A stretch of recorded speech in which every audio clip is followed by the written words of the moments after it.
25 ஆண்டுகள், ஆயிரக்கணக்கான மாணவர்கள், எண்ணற்ற சாதனைகள். கல்வியில் வெள்ளி விழாவை கொண்டாடிய பேட்ரிஷன் கலை மற்றும் அறிவியல் கல்லூரி இன்று மாபெரும் நிறைவு விழாவால் புதிய மைல்கல்லை எட்டியிருக்கிறது.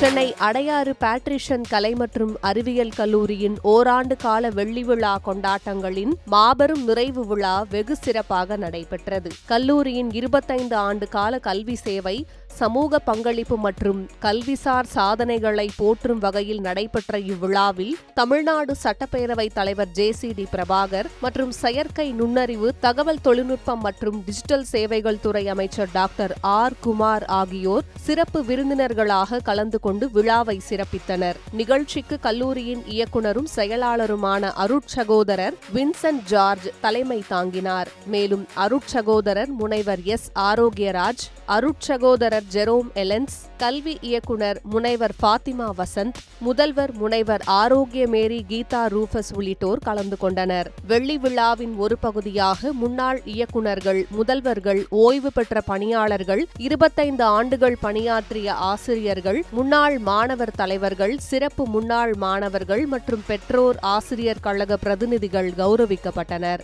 மேலும் வெள்ளி விழா மலர் மற்றும் நினைவு சிறப்பிதழை அமைச்சர் டாக்டர் R. குமார் வெளியிட வெள்ளி விழா சிறப்பு வெளியீட்டை பேரவைத் தலைவர் JCD பிரபாகர் வெளியிட்டார்.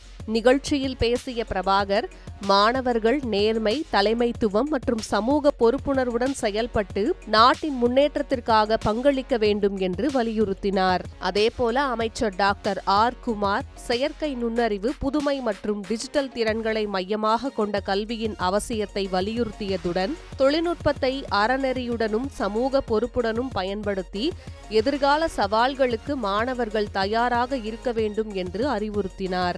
நிகழ்ச்சியின் நிறைவில் கல்லூரி நிர்வாகம், ஆசிரியர்கள், முன்னாள் மாணவர்கள் மற்றும் மாணவ மாணவியருக்கு சிறப்பு விருந்தினர்கள் வாழ்த்து தெரிவித்ததுடன் பேட்ரிஷன் கலை மற்றும் அறிவியல் கல்லூரி கல்வி மற்றும் சமூக பணிகளில் மேலும் பல சாதனைகளை படைக்க வேண்டும் என்று நல்வாழ்த்துக்களை தெரிவித்தனர்.